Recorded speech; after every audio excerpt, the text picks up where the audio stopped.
Aqui outro vídeo diferente, voltado para os meus alunos da escola Antônio Valmir.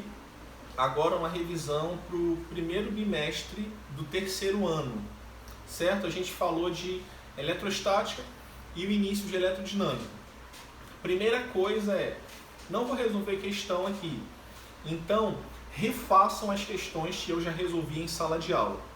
Todo o conteúdo que vai cair na nossa prova amanhã já foi ministrado em sala de aula e eu já resolvi atividades sobre isso. Então se concentrem nas atividades que já foram resolvidas em sala de aula, ok? Aqui a gente vai fazer uma revisão dos conceitos, revisão conceitual. Então vamos lá, lá na eletrostática a gente estuda a carga elétrica parada. E inicialmente a gente só vai ter uma fórmula, que eu vou colocar ela aqui na frente para vocês, Q é igual a N vezes zero. Lembrem, Q é a carga elétrica, N é o número de elétrons perdidos ou recebidos e E é a carga elementar. Esse E, a carga elementar, tem o valor de 1,6 vezes 10 a menos 19. Vocês têm que saber isso decorado, não vai ter na prova. E o que significa a carga elementar? A carga de um próton ou a carga de um elétron. A diferença é que o próton, a carga é positiva, o elétron, a carga vai ser negativa. Tá bom? E por que que o N é o número de elétrons? Por quê? Para um corpo ficar eletrizado, ou seja, ter uma carga elétrica, deixar de ser um corpo neutro, ele tem que perder ou receber elétrons. O próton ele fica no núcleo do átomo, então ele fica lá blindado, isolado. O elétron não. Como ele fica se movimentando em volta na região da eletrosfera, ele pode simplesmente ser retirado, entrar em outro átomo ou não. A questão é que para um corpo ficar com uma carga elétrica, ele se eletrizar, você precisa perder ou receber elétrons. Se você recebe elétrons, como o elétron é negativo, você fica negativo. Se você perde elétrons, você fica, nesse caso, com uma carga elétrica positiva. Por quê? Quando você perde elétrons, o número de prótons agora é maior do que o número de elétrons. Todo átomo ele é eletricamente neutro, então ele possui o mesmo número de prótons, o mesmo de elétrons, o mesmo de positivo, o mesmo de negativo. O que acontece? Eles se anulam. Quando você perde elétrons, então você fica positivo. Quando você recebe mais elétrons, então você vai ficar negativo. Então isso é eletrizar, é ficar eletrizado. Você pode ficar positivo ou negativo de acordo com o que aconteceu. E para calcular, essa fórmula que eu mostrei para vocês, Q é igual a N vezes zero.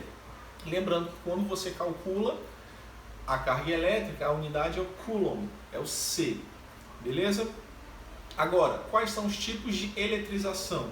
A gente pode ter eletrização por atrito, contato e indução.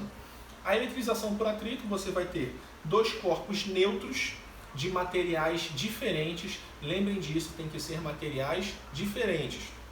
Quando você esfrega, quando você atrita eles, ocorre uma troca de elétrons. Sempre vai acontecer isso. Materiais diferentes, quando atritados, os elétrons de um vão passar para o outro. Vai ter essa troca de elétrons. Sempre vai acontecer isso. O corpo que perdeu os elétrons vai ficar positivo.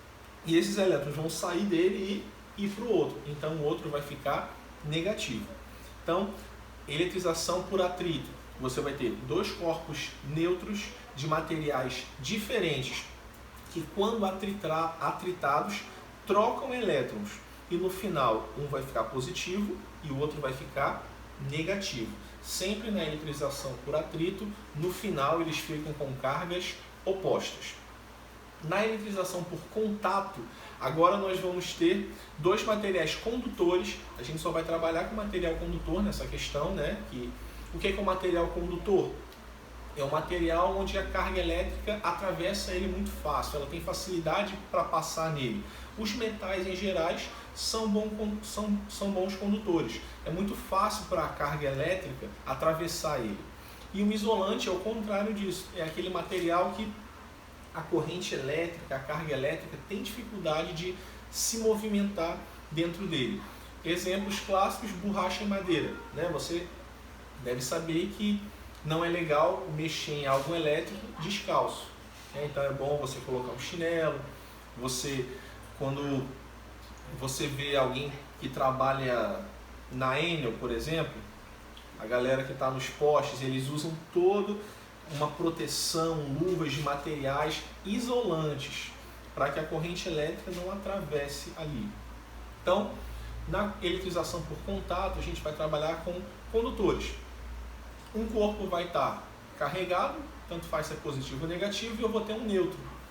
Quando eles entrarem em contato, a carga do corpo inicial carregado vai se espalhar para os dois. Geralmente, nas questões que a gente vai trabalhar, ou melhor, vamos ser bem claros, na prova, os corpos vão ter o mesmo tamanho. Então, como é que vai acontecer? Finge que o corpo 1 tem uma carga de 10 coulombs, e esse aqui é zero, está neutro. Quando esse corpo que tem carga 10 encostar nele e se separar, o que vai acontecer? Cada um vai ficar com uma carga de 5. A carga sempre vai ser igual para os dois. O que eu coloquei na prova são isso, corpos iguais. Então sempre a carga vai se dividir igualmente. Se esse corpo agora tem uma carga de 2 e esse corpo tem uma carga de 4, 2 e 4. Quando eles se juntarem, 2 mais 4, 6. Quando eles se separarem, 3 para cada um, certo? E o outro caso que pode ter, esse corpo tem uma carga de 10, esse corpo tem uma carga de menos 6. 10 e menos 6. Quando entrar em contato, 10 menos 6, 4. Quando separar, 2 para cada um. Deu para entender? E a indução é o terceiro processo de eletrização, é quando você aproxima um corpo carregado de um corpo neutro. E por causa dessa aproximação, ocorre uma separação das cargas. Esse aqui fica um pouco complicado da gente explicar só verbalmente, sem nenhuma imagem, sem nenhum desenho. Mas como eu estou fazendo esse é um vídeo bem específico de revisão para a prova de amanhã, não se preocupa com indução, que tudo que eu falei sobre indução você tem nos slides e vai ajudar você, tá bom? Eu quero que você se preocupe inicialmente com atrito e contato. Na eletrostática também a gente vai falar de força elétrica. Força elétrica é um conteúdo bem pequeno. A gente vai usar a lei de Coulomb, que é essa fórmula que vai aparecer aí no vídeo para vocês. Força elétrica é essa fórmula. O que a gente vai ter sobre força elétrica? Que ela vai ser de atração ou repulsão. Se as cargas forem iguais, positivo com positivo ou negativo com negativo, vai haver repulsão. Se as cargas forem diferentes, positivo com negativo, vai ter atração. Lembrando, quanto maior a intensidade das cargas, maior será a força. Diretamente proporcional. E a distância é inversamente proporcional. Quanto mais longe, menor a força. Quanto mais perto, maior a força. Tá bom?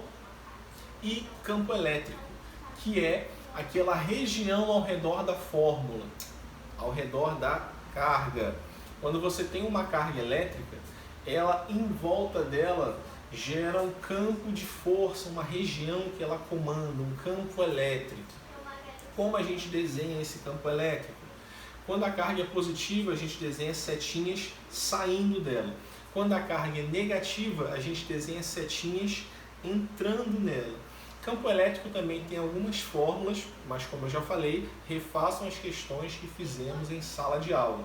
Sobre campo elétrico, a questão teórica é só isso que vai cair. E para finalizar, e para eletrodinâmica, só deu tempo da gente falar de corrente elétrica. O que é corrente elétrica? Um movimento, aparentemente, mais ou menos organizado de portadores de carga. Vamos simplificar isso. Simplificar. O movimento organizado dos elétrons. Isso aqui eu estou fazendo algo bem superficial, só para ajudar na prova de amanhã. Corrente elétrica é um movimento organizado dos elétrons. Ponto final. Como são os elétrons que se movimentam, o que acontece? Eles vão sair do lado negativo e se movimentar até o lado positivo. Essa é a corrente real. É assim que acontece. O elétron sai do negativo e quer estar junto do positivo. Corrente real. mas nas questões nós vamos usar a corrente convencional, que é o contrário. Você vai imaginar que a corrente sai do lado positivo e vai para o lado negativo. E a fórmula é essa. I é igual ao Q sobre ΔT, ou seja, a carga dividida pelo tempo. Espero ter ajudado vocês. Esse vídeo aqui eu fiz bem rápido, porque nossa prova já é amanhã. Espero que você tenha um bom rendimento. Valeu!